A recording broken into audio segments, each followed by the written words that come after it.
Hello and welcome back to the podcast. We are on our first episode in April, which kind of feels a little wild that these first few months are already over. Does. Happy it's about to be nice out, but I kind of feel like I lost like 3 months. Like, where did they go? I don't know. And the fact also that this episode's actually Easter weekend Is even more alarming. is even more alarming. So happy Easter if you celebrate Easter this weekend.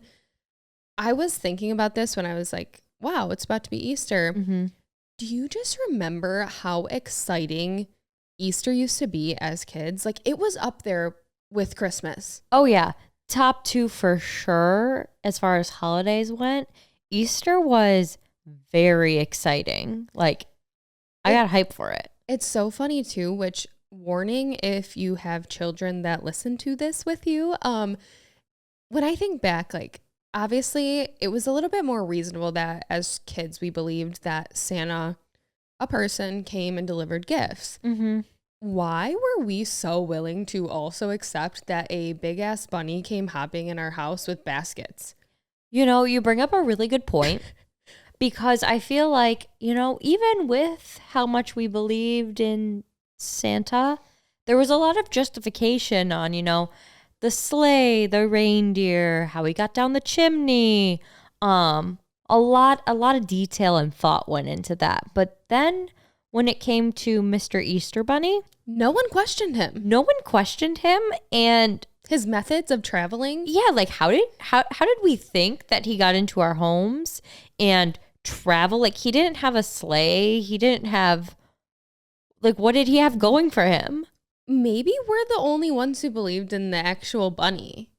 Maybe, because I mean, when I think back, like, it's kind of wild that we didn't have these questions. Like, no one was wondering what time. Like, Santa was like, well, when did he come? Yes. And they're like, oh, while you were sleeping. But like the bunny, I was just like cool with like the fact that maybe he walked in during the day and like just like left an Easter basket. Yeah, like was totally fine with it. Yeah, I can't really say how we let that one slide, but I genuinely, thinking back on it, pictured, as you would see in the mall still to this day, like a life-size, larger than life Easter bunny.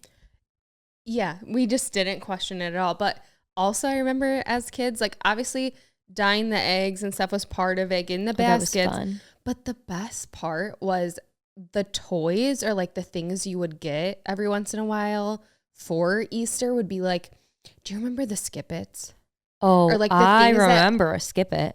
Because it was traumatizing, because it would take your ankle out and then like you would never forget it, but then you'd want to keep using it. Yeah, I don't know what was in those that like made it so enticing to use said Skip-It. Like, why couldn't I just skip in a circle? I feel that every toy that was designed at that time was meant to like injure our ankles. Somebody was coming for our ankles. Somebody was, because you had the Skip-It, you had the pogo stick, you had the scooters. Oh, the razors that would attack you. You would like just trying to pick it up to turn, and it would just 360 whack your ankle. I can feel it right now as you're saying it. It's actually, or even the jump ropes. Okay, so this was the best part of getting gifts at that time. So you knew when you were all excited as a kid, because you're like, it's about to be time to go outside again. And so you're all excited. Recess and you get again. all these toys. And then like even the jump ropes, like why were they coated in, I know it was plastic, but it felt like metal. And when you would miss and like catch your shins, like absolutely done for. Yeah, I really don't know. Somebody had it out for us. Because that feels like a calculated plan against child's ankles. Like shins? Yes, shins and ankles. I feel like those kinds of toys are not pushed upon children in the way that they were pushed upon us. And I feel like we're probably entitled to financial compensation. Where's the commercial for that? If you were hit in the shin or the ankle by a razor scooter, contact us for financial compensation. Oh, I'm sure it's got to come, because where's that class action lawsuit? My ankles are not going to develop in the way in which they would have without those. Maybe they were trying to build character. Just teach us how to be tough. I don't know, but that was some of the best parts about April back in the day, but also nowadays it seems like it's more about April Fools. So April Fools just passed, and I was kind of wondering, so this year we had a lot of companies get in on it and do, little pranks on social media. But back in the day, you wondered, did companies partake in this kind of activity? Mm-hmm. And I have the answer for you. Oh, good. Starting with Taco Bell in 1996 ran ads in the newspaper saying that they would become the Taco Liberty Bell and help national debt. They admitted it was a prank after everybody got their newspapers and thought it was legit. Okay, I have to stop you right there because at least today, I feel as if, when these companies make their Instagram post, everyone in the comments can be like, oh, haha, April Fools, you almost got me. That was a good one. But if this showed up in my newspaper on my front door, I would take that to be fact. Yeah, it's definitely it was probably some of the first kind of pranking ad kind of situation for their time. It's obviously very beneficial for companies, especially now because it gets people talking about your company. It's like free advertising. Mm-hmm. But, for them, it actually did work out to benefit them in the end because they agreed to donate $50,000 towards the preservation of the Liberty Bell. That's cute. And overall, it resulted in $5 million worth of publicity for them in 1996. So that's insane. That's a lot, especially for the time. Yeah, that's a lot of free advertising. I feel like they had to have been the first of their kind with that. Yeah, well, following not long after, in 1998, Burger King followed suit in trying to do an April Fool's prank by announcing that they were going to come out with a left-handed Whopper, which you might be wondering, did people really fall for this? Yes, people were actually asking for this Whopper after. They said that they were trying to help the 32 million left-handed Americans that would reduce the spillage effect of the sandwich. Well, from firsthand experience, I don't know if I've even told you this before, but there are, 32 million left-handed Americans, and I am clearly really good at finding those Americans because all of my exes are left-handed. Every single one of them.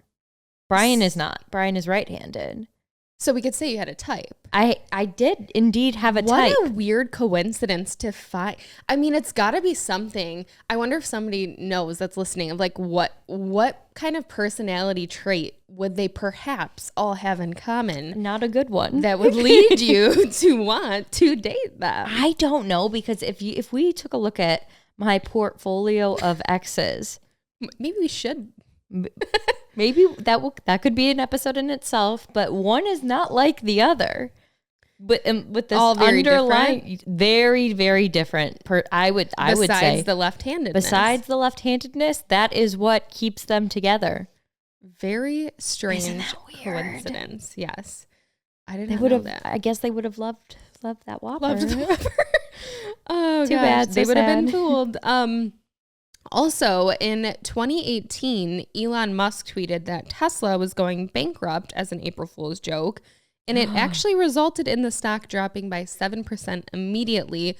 So this joke did not work out for the company well. So stupid. Why would you say that? So he was trying to leave clues in the tweet that it was a joke, but people did not catch on until after. But if it would have been the Swifties, they would have caught on.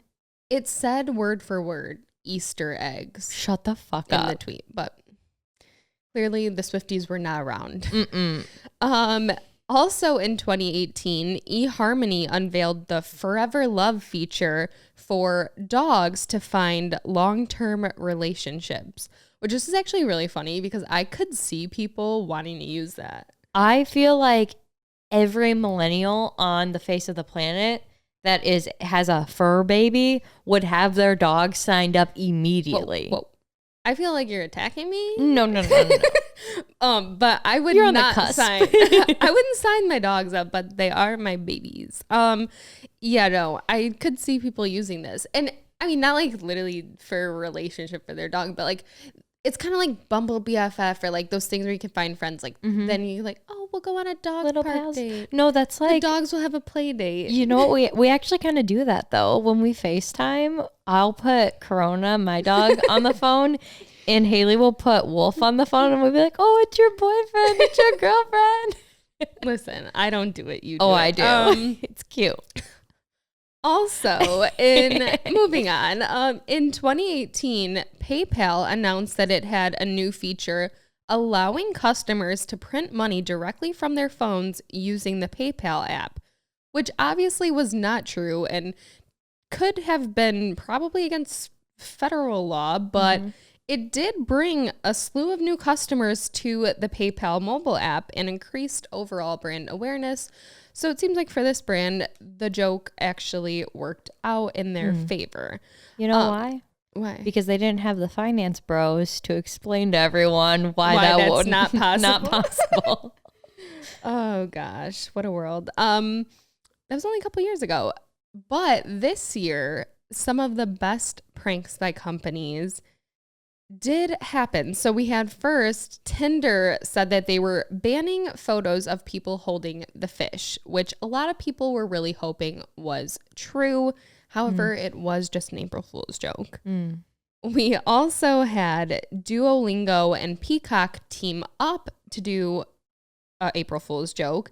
They came out with a whole trailer for a fake reality dating show called Love Language, where they were going to have people come on and try to date that none of them spoke the same language, which I actually feel like could be a really cool idea. That is insanely interesting. I feel like Kendall Jenner and Bad Money could be the face of a show like that, because I feel like we were just talking about how people were wondering, like, how they communicate. The Love Language show. It seemed actually like a good idea, and I feel like people would watch that. People would love that. That would be really interesting. Also, we had Welch's Fruit Snacks come out with ranch-filled fruit snacks. As much as I love ranch, this sounds disgusting. I think, isn't it like ranch is a Midwest thing? Yeah, I was going to say, I'm curious how that landed in other markets, because I feel like very specific. Here, we love ranch, but I feel like there's like times where we'll travel and places will not have ranches, like, no, some places think weird. it's weird. Yeah, like I know a lot of places will do like aioli. Oh yeah, and that's like their version of ranch, but like not no, the same. It's not the same. Yeah, but I remember like even traveling out of country and stuff. Like when I went to Australia, they're like, "What's ranch?" No. So it's definitely like a very specific market. But even as someone in that specific market, you couldn't pay me to eat. It's basically like a gusher, but with like ranch inside instead of. I don't like that. I don't like that either. And the thought of it is not good. So, but to my surprise, I did read some of the comments, and they were saying that they would eat it. Couldn't be me. Finally, we had Rare Beauty announce a life-size liquid blush, because we all know how much everybody loves the Rare liquid blush. People go nuts for this blush, so much so Selena Gomez was at Taylor Swift's concert this past weekend, and there was a video of her walking through, like a back hallway or something, and a fan yelled, "I love your liquid blush." And like, of all things to yell, that's what we're gonna yell. I feel like she was probably so happy though, actually. Like, yeah, that's a true compliment. Yeah, that's like one of her biggest products. That's wild. You know what else I think is wild about this specifically is, and this might be a hot take, is I feel like these company April Fool's Day pranks have gotten these companies more publicity than if they were to have a Super Bowl commercial. Like, I feel like these were way more talked about than any of the Super Bowl commercials from this past year. Especially this year. I feel like they used to be such a big deal, but the hype's kind of died down. But this specifically, a lot of them do go viral. Yeah, like this. If it's a good one, because then people are also, I've seen in a lot of cases, like, I obviously didn't put all the ones that were happened this year on here. a lot happen. And in a lot of cases, they will actually release the product that they like pranked about because people actually want it. I know. It's almost like it's like an easy way to actually test your market and be like, would you use this product? For sure. I know Stony Clover Lane, they did, they said they were launching a diner in New York City, which was a joke because they weren't actually launching a diner. But then they had a diner collection of their pouches, bags, and stuff like that come out. So it was like April Fools, but they still did like a play off of it. Yeah, which I think is really cool. Yeah, I think it can work out for companies. Like it seems like it has in the past and still is. This episode is brought to you by Seed. There are over 3.8 million posts on Instagram hashtagged gut health, a staggering 653.7 million videos on TikTok, and a quick Google search will yield you over 29.7 million news results. Gut health, probiotics, and the microbiome are buzzing in conversation, headlines, and hashtags. Discoveries in microbiome research are transforming medicine, hygiene, diet, and the choices we make each day for our health. As part of refocusing on my own personal health journey, I wanted to find a product that I could trust. That's why I love Seed.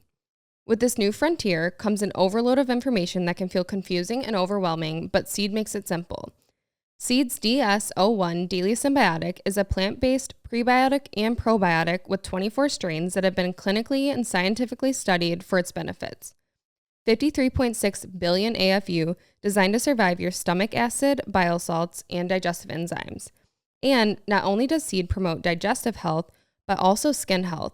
Seed's DS-01 Daily Symbiotic has 4 specific probiotic strains that have been shown to promote healthy skin and reinforce a healthy gut-skin axis. So you can feel good on the inside and look good on the outside. Seed delivers the DS-01 Daily Symbiotic to you monthly in sustainable packaging with a reusable glass jar that protects the probiotics inside and helps minimize plastic use and waste. Avoid gut mania and head to the trusted source for symbiotics. Start a new healthy habit today and visit seed.com/shady and use code SHADY to redeem 25% off your first month of Seed's DS-01 Daily Symbiotic. That's seed.com/shady and use code SHADY. But also not an April's Fool's joke, unfortunately, which I thought it was when I first heard this, but Spike from Mojo in the Morning, which is a local Detroit radio station, surprisingly left after 23 years on the show with no goodbye. I was shocked because I remember I sent this to you as soon as I saw it, and you said to me, you were like, is this an April Fool's joke? And I was like, oh, maybe it is. Like, that kind of seems like something they would do. They do a lot of pranks, phone scams, things like that. And unfortunately, it wasn't, and it's heartbreaking. Yeah, so a lot of people were wondering, like, what was the tea? Because he just left, didn't say goodbye. They didn't do a goodbye episode. And for even producers who, like, come and go on the show a lot, they'll do, like, a whole goodbye episode, and everyone will get their chance to say goodbye, and they didn't do that. So people thought, like, something happened. But it turns out that iHeartMedia owns Channel 955 and controls more than 800 radio stations. And in 2018, the company was $20.4 billion in debt. So they started doing like mass layoffs. So in 2020, they laid off about 850 people. And then it's continued gradually over these last few years as well. But this year in 2023, they also had kind of a big layoff situation. And Spike happens to be one of those people that got laid off through this process. So they had Justin Dubs Johnson in Cincinnati got laid off. Rachel Elliott in Cleveland, they had layoffs. Ray Davis, he was on the program for 25 years there. There was another senior executive that had been with the company since 1996 that got laid off from Cleveland as well. In Dallas, they had Dave Kaiser. He was the vice president of sales. He was there for 6.5 years. Oklahoma City, Derek Nance exit as the senior VP of sales, over 35 years with the company. They had a lot of other people too in Raleigh, North Carolina, in New York. And to these people, it was probably just as surprising because for us, it's like, oh my gosh, what happened? What happened? We only knew about Spike. But when you look at this bigger picture of like all these people were getting laid off too, these people were probably thinking the same thing we were. Absolutely. With, you know, the DJ that they're used to hearing, the personality that they're used to hearing. Especially after such a substantial amount of time in a place. Like I'm looking at like some of these numbers, 25 years, 36 years. Spike was with Mojo in the Morning for 23 years, which is almost our entire lives. Like I can vividly remember going to school every single day through elementary, middle high school, and listening to Mojo in the Morning, the phone scams, War of the Roses, all the things. Yeah. And it just feels like there's a piece missing now that he's gone. Yeah, it was kind of shocking, but it also made sense when I seen like you said, all these other big numbers also getting laid off, which is, it's very sad, obviously, for these people. And I'm guessing that based on the fact that he's not able to answer questions or comment about it, that there was some kind of deal in place. So like they weren't just like, bye, sorry, right. see you never. There was obviously some kind of agreement that was made, but according to the most recent financial statement from iHeartMedia in February 2023, their total debt is at $5.48 billion with $64.83 million in current debt, and that billion number is in long-term debt. So they're definitely still hurting financially, which makes sense why they did all these layoffs again. But yeah, it's sad to see like the people that we've been used to listening to go. And like I said, I literally was like, that's an April Fool's joke. And then it wasn't. So bad thing to happen ever. Really bad timing with April Fool's being right around then, but yeah.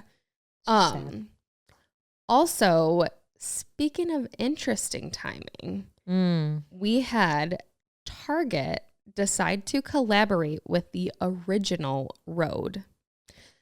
So we obviously know there's been all this drama with Hailey Bieber-Selena Gomez, and Hailey Bieber obviously owns her company now, Rhode Beauty, and there was a big controversy when Rhode Beauty first launched because there was already a Rhode company that did clothing. And at that time, they actually tried to sue her for trademark infringement. Yeah.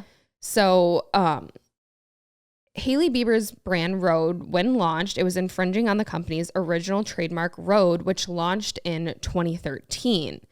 In July 2022, a judge ruled that Rhode skincare can continue to be promoted and sold for now while litigation proceeds, deferring the ruling until they have the opportunity to gain more evidence. And so the original company just didn't want her using the name because obviously they were building this brand since 2013. They're still a small company. Right. Although they are doing well, they might want to branch out into other products too. And they saw that she's trying to trademark these other lines of products that they were going to get into. And now they're not going to be able to because she, took the trademark for that. So the two designers noted in their original filing 4 years ago that Hailey Bieber's team reached out to them asking to buy the trademark from them. So they were very well aware that this brand existed, but they still went forward with using the name. Which is wild. Well, and I saw something on TikTok. I forget who wrote this, but it was saying something along the lines of this original business, Rhode. Rhode is the brand that they built, that they took years to, find success with. And it took a lot for them, where Hailey Bieber could have, in theory, used any name or any brand and had success with that. Like the name Rhode itself was not, the driving factor behind her success with Rhode. Whereas this small business, like that is what they have been known for and are building. Right. And when you're trying to create brand recognition, now people aren't going to recognize your brand. Exactly. They're going to recognize this other brand. But apparently Target is trying to stick up for it's not really a little business though, to be honest. I looked on their website and their clothing prices range from I think the cheapest thing was $75, but most things are in the $400 range. Yeah. So it's like a high-end It's brand. impressive. Yeah. And it's very nice stuff. But this collab with Target is going to be launching April 15th. The prices range from $20 to $45. And it's like beach items and dresses and bathing suits and all, you know, it's supposed to be inclusive and more affordable than the other stuff that they sell. And yeah, so Target decided to throw a little shade though, because when somebody made a TikTok about what was going on, that Target decided to collab at an interesting time with the original Rhode and not Rhode Beauty. Target commented on that TikTok saying, "We're taking the higher road," and also Team Selena forever. You know, companies are out here wilding with the stuff that they comment on videos. Yeah, I saw a whole video of another creator being like, it's kind of crazy how open these brands are at getting behind this, like, two young girls kind of going at it online. Oh, yeah. And then like brands are just like, oh, well, we're on this side. I know. It's like, you are a huge company. And I know. And I feel like it's got to be that these companies are giving their social media teams or coordinators a lot of autonomy behind what they're able to post, because I'll see really random companies comment on really random videos, and it's funny stuff half the time, but taking stances like this, it's like, there's people behind this one, so it's a little different. Because I know, like, was there a sign off on that? Like, who from the company said, like, that's good to comment? Because I can't imagine that they're monitoring every single comment that's being made by their social media managers. Yeah, like whoever's doing it is obviously like, oh, this is cute, quirky, trendy, and then it's like, yeah, but that's also a huge company. Like, if Target ever came out against me, I don't know what I would do. That would be my worst nightmare. Yeah, I'd feel really bad. Yeah, like, are they forgetting she's also like a person? I don't know. I mean, I guess specifically too, because like we're Target gals. Yeah. But, you know, I would be like, not okay. Dang. Yeah, that's a lot. I'm curious to see how that trend will play out over time with companies. If they're going to continue to like take stances like this. Yeah. Well, honestly, I feel like it all started off like just to be funny. And like if there was a video about them and they would kind of like chime in and be like, oh, ha, like whatever, and say something funny. But yeah, now it's getting to the point where like full on posts are being made about like stuff that they really like, a company that's that big or corporation like shouldn't really. And I get wanting to be on trend and follow the trends. That's what it is. And trends are happening so quickly, but I just feel like maybe we need to be a little bit more careful about what trends we're hopping on and what trends, you know, can be avoided. Yeah, I agree. It'll be interesting to see kind of where that all goes. Well, there's another trend that has been going on that is people are not really too happy about this trend. So we've talked a bit about it on the podcast, but we've kind of taken a break from it, where we used to talk all about AI, what was going on with technology and all that. Well, now, since ChatGPT came out, which was that AI technology that we talked about a few times, it was the first time that really AI was available for the public to use. So then now all of these other companies thought, let's create our own version and let the public use it, because they saw how good the response was and how many people were interested in using it. Whereas before, it was really all like the big companies, Google, Facebook, all those that were working with AI, but it wasn't available for public use. Well, now that it is becoming available for public use, people are concerned. In an open letter to pause giant AI experiments, was gathering over 7,000 signatures recently, asking for AI experiments to be paused for 6 months due to concerns that AI is becoming too advanced. And so in the open letter, it quoted, AI labs locked in an out of control race to develop and deploy ever more powerful digital minds that no one, not even their creators, can understand, predict, or reliably control. And Google and Microsoft are now trying to compete as well because Microsoft has invested in OpenAI, which was the creator of ChatGPT. And then Google created a similar AI called Bard. So now we have these two giant companies going back and forth trying to compete with one another to create the next best AI that's available to the public. Whereas before, they were trying to keep it within the company. And so in this OpenAI letter that they want to call for a pause, they said, should we let machines flood our information channels with propaganda and untruths? Should we automate all the jobs, including the fulfilling ones? Should we develop non-human minds that might eventually outnumber, outsmart, absolute, and replace us? Should we risk loss of control of the civilization? Such decisions must not be delegated to unelected tech leaders. Because like I said, now it's kind of all these companies wanting to hop on this trend and come out with their own AI for the public. So Elon Musk was actually the co-founder of OpenAI, which was like the ChatGPT company. And he actually left the company in 2018 and is no longer involved.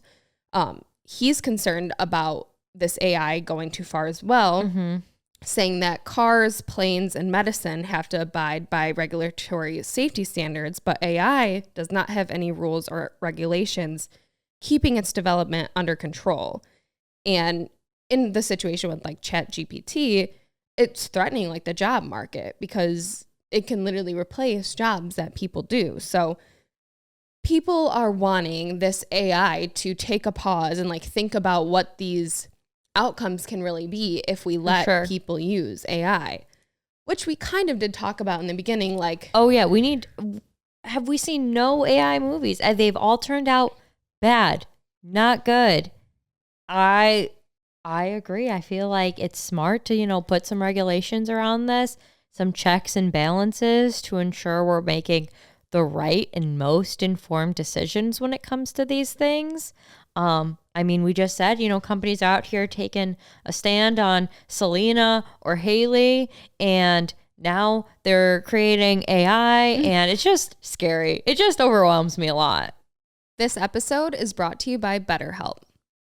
I recently started talking about getting back on my own personal health and wellness journey and focusing on bettering myself.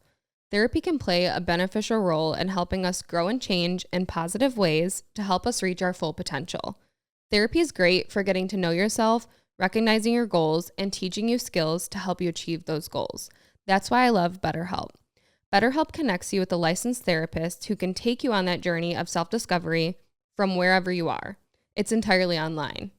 Designed to be convenient, flexible, and suited to your schedule. Just fill out a brief questionnaire to get matched with a licensed therapist. And if you want to switch therapists, you can do that at any time at no additional cost. If you're thinking of starting therapy, give BetterHelp a try. Discover your potential with BetterHelp. Visit betterhelp.com/shady today to get 10% off your first month. That's BetterHelp, HELP.com/shady.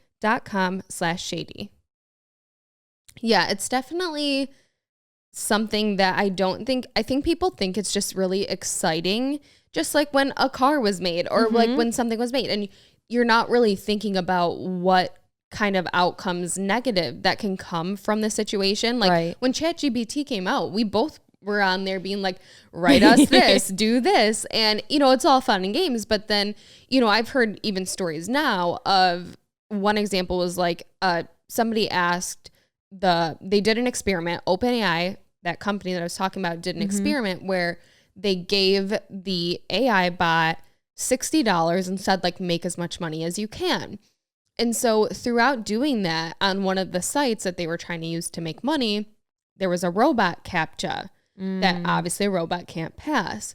So they hired somebody from a different site to do the CAPTCHA for them, like a human. Yeah. And the human was joking with them, being like, hope you're not a robot.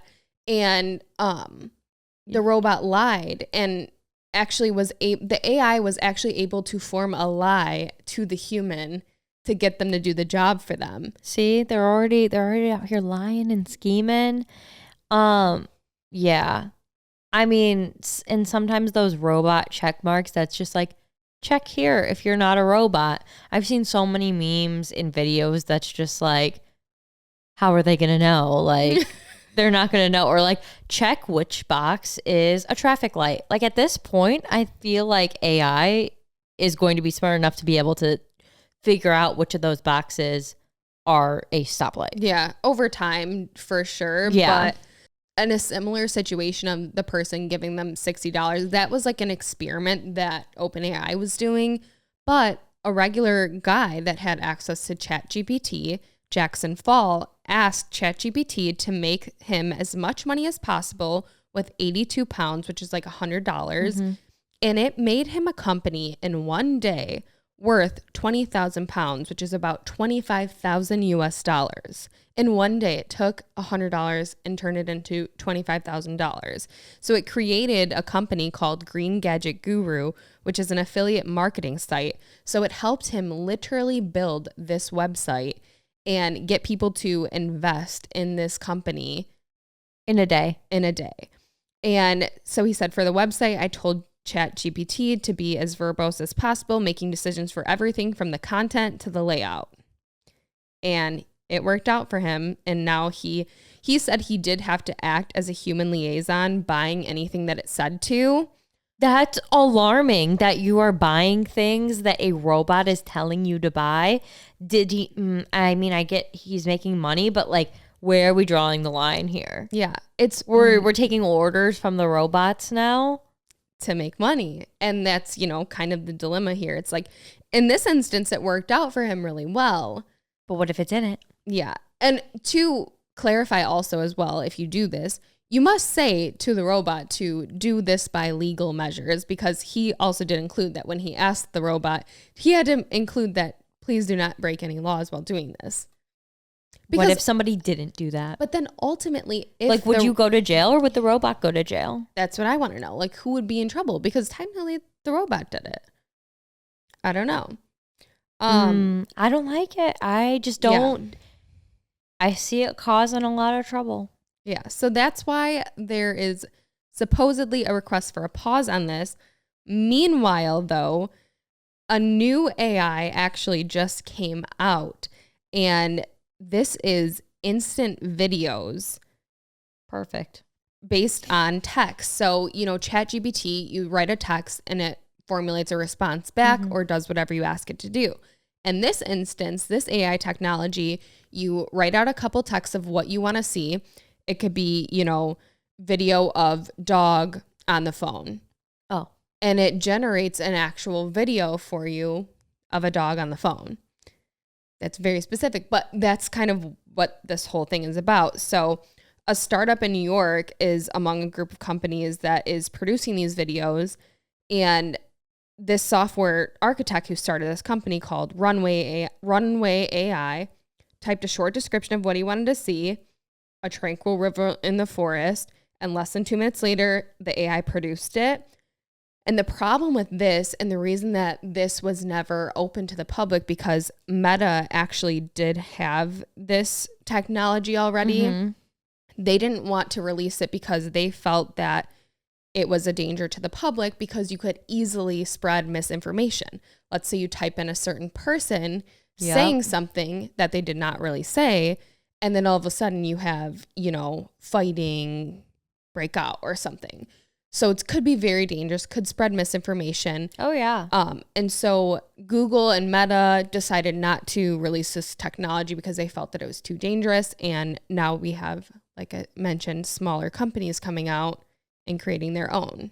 I just feel like this is, I don't know, I think about in movies where I feel like it's a common trope in movies for somebody to catch somebody saying something like they're not supposed to, or committing to a crime on like a pen that records or a secret like recording.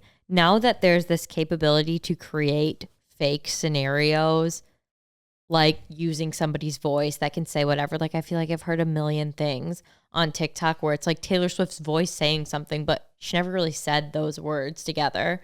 And now with the video, like, are those going to be able to be like twist and used in like the court of law as like evidence against people and crimes, like that. I feel like I could see it going down a slippery slope real quick. Yeah, that's the concern. And I actually saw a couple videos like you were talking about where now there is another AI technology that takes the voice of somebody and like real time while you are saying stuff, it is in their voice. So it's developing so rapidly. And I think that's what the concern is. Like, do we realize what we're doing here? Yeah, I feel like it's gone from 0 to 100 real quick. And I'm sure it's taken like years to develop a lot of these things behind the scenes and just hasn't been available to the public. But feels like it's, it's escalating a little too quickly. Well, yeah, for over the past few years as well, there's always been talk about like the deep fake situation too. And like that, I'm pretty sure that's an AI technology as well that has been kind of around for a while, but most people don't use it. I don't even know how you have access to it, but like I remember when Britney Spears got married or whatever, and then people were like, well, that wasn't really her. Somebody deep faked her face into that. And then that was like a whole conspiracy. So it's definitely alarming. And even now with face filters, like that's machine learning in real time for these new ones that got developed. I saw a video by a girl named Zangsta, and she was talking about that the new face filters that are on TikTok, when you wave your hand in front of it, it stills on your face. Whereas in the past, you would wave your hand and it would like show, because now instead of the way that it used to be, which was the traditional filters used augmented face masks that was laid over your face on the screen. And the new filters use a technology that every pixel of your face is regenerated, and the output after referencing another data set is put onto your face, every pixel of your face. So when you wave your hand, it's not there anymore. And that's like stuff we use every day that we didn't even know was like machine learning and like all this stuff. So I'm so concerned for future generations. Like, the crap that kids are growing up with these days is alarming. Yes, agree. But that was kind of everything that's been going on with AI.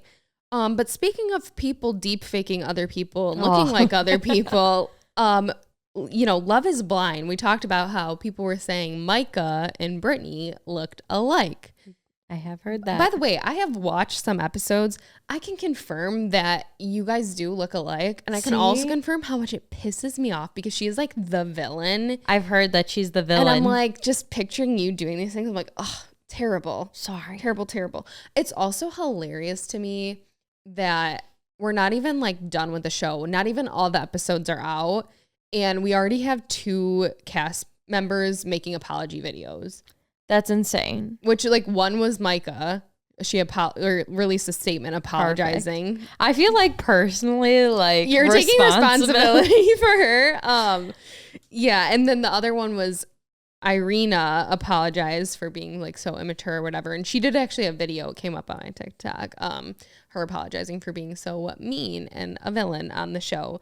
It's so funny too. Like this is a day and age we've come to where like people on reality shows that get cast as the villain or like have to apologize for being the villain. Yeah. It's like, what would the show have been without a villain? Like somebody's got to be the villain. And I think that's one thing that like Bachelor Nation, I feel like they've like almost gotten past the point of like, okay, somebody's got to be the villain on the show. Like somebody's going to get that edit. So we can't really, come after them like that. But people do. People are mean to people on reality TV. It's alarming. Yeah. Well, this one's already happening and like the whole thing's not even out. So I can only imagine it's going to get worse. What the backlash is going to be once all the episodes are out. Dang. So yeah, that was pretty shady. And let's continue with that and get into the shady stories for this week's episode. Shady story number 1. About 10 years ago, I decided to file for divorce from my husband after 5 years of marriage. We only married because I'd gotten pregnant and I thought it would work out. We were basically in a loveless marriage and we were both unhappy. During the last few months of our marriage, I'd reconnected online with a guy I'll call Jared, who I knew when I was a little girl. We would email, talk, and text each other without my husband knowing.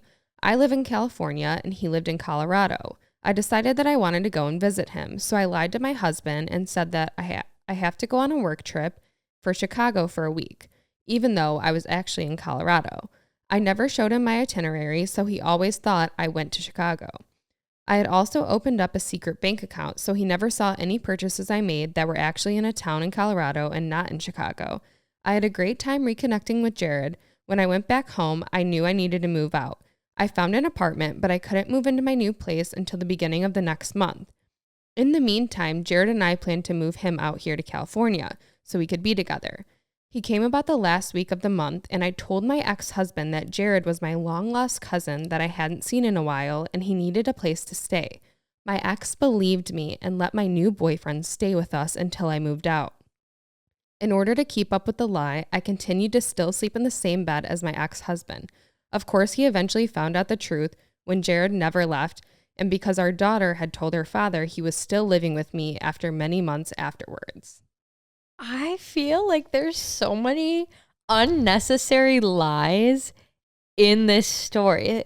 Like the fact that she said she was going to Chicago for a work trip. Why couldn't she just say that the work trip was in Colorado? Like she went out of her way to get an entirely new bank account, new story. Like that would have just made it easier on you to say it was in Colorado. I think for her it was like all or nothing. Clearly. Like she was in full blown like and different then the person. Cousin piece?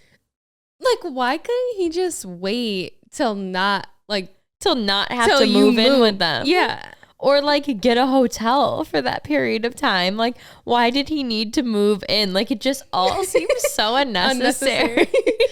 And like she just she made it work. Like she reminds me of the kind of person that you would see in like a TV show or movie that was like, oh yeah, I have a boyfriend. His name is Mike.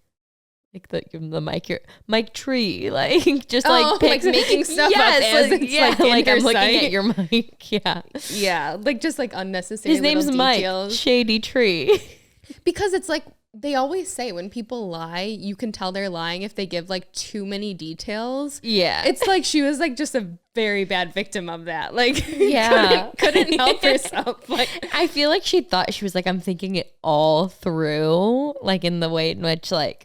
New bank account, I don't know, the cousin so bad. I feel like that just makes it worse. Yeah. I feel like this is like an 8 out of 10. I think this is a 9 out of 10 for me. I think that's really funny. All right, shady story number 2. I was 18, going to college, taking 3 summer classes and working at a convenience store about 70 hours a week. My friend was in the Air Force and he was on 2-week leave. We decided that the 4 of us were going to hang out and drink a little on Saturday night when I got off work. I bought a gallon of vodka, a 5th of Jack, a 5th of Jaeger, a 5th of Everclear, and a case of Bud Light Friday and took it all to the house that we were meeting at. Please don't judge, LOL. I got off Saturday, and when we got there, most of the alcohol was gone. There was also around 8 guys there, passed out, and I didn't know that they were going to be there. I was a little pissed, so I went in all of the guys' passed out wallets and took their cash. I actually made about $30 after taking their cash minus the alcohol cost. I did have a couple of beers and a few shots of vodka also. It was an okay night, I guess. I love how it's like, oh, we were going to drink a little. Continues to say gallon of They vodka. said don't judge. I'm not judging. I just think it's funny.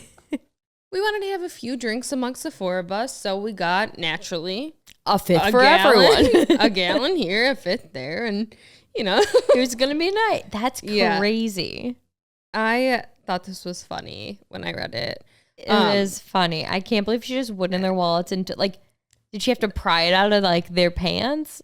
I don't know. I just love how the ending too is like, it was an okay night, I guess. I got some alcohol. I made $30 and I robbed a couple people. Yeah. And it was okay. It was okay. just your typical Saturday night. Typical That's weekend. funny. Again, I think this is hilarious. I would say 8 out of 10 for me. Yeah, I like this one. 8 out of 10. Okay, shady story number 3. This all started because I wanted to go on a girls' retreat with my friends. I decided to invite my ex-husband's wife, Angela, as we are currently co-parenting with our 2 daughters. Me and my ex-husband were on the brink of a divorce when he said he had gotten a girl pregnant and was having an affair and wanted to marry her. It was a quick and easy divorce, and I took the house as he moved in with her and her twin sister. We have 50-50 custody of our 2 kids, one of which was very young when we divorced. We have only just now gotten to a good place co-parenting-wise, and so I invited Angela as a kind gesture. She asked to bring her twin sister, and I kindly said there wouldn't be enough room, as my sister and her girlfriend were taking up one room, me in the other, and my 2 friends, Angela and Celia, in the other room with 2 beds. We simply just didn't have enough room. She didn't say anything else, and we went on the trip dramaless. On the first day, everyone was good, and we all slept in our own beds, relevant later. But on the second night, we went out drinking, and me and Celia got super drunk, as we don't get a night out often. When we got home, Celia passed out in my bed with me, and I had no issue with this because she's my best friend. The next day, Angela was clearly sulking, and when we invited her to the spa with us, she declined and stayed home the whole day by herself. The third and last night, we played some games, and Angela went to bed early, claiming she felt sick. Celia didn't want to go in and wake her up later when we were the last 2 up, so she fell asleep in my bed watching cartoons. The next day, we went home, and Angela pouted like a child the whole way home and barely said anything to anyone. Later, I got a call from my ex raving about how her twin could have came with us and stayed if Celia was just going to sleep in my bed anyways. And he asked if my current husband knows and accused me of it being inappropriate. My ex claimed that I set the whole thing up just to single out and bully Angela, which did not happen. Now my ex is demanding I didn't do enough and wants me to apologize and admit I'm a bully, and is even threatening to bring our kids into it, which I don't want. My oldest has mixed feelings about her dad already, and I don't want him telling her anything to push her to actually hate him, as I know she wouldn't believe it.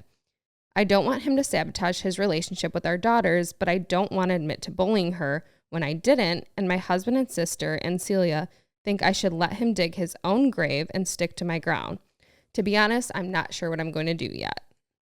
Honestly, I think that's pretty ridiculous that, 1, we're going to get the kids involved. Absolutely not.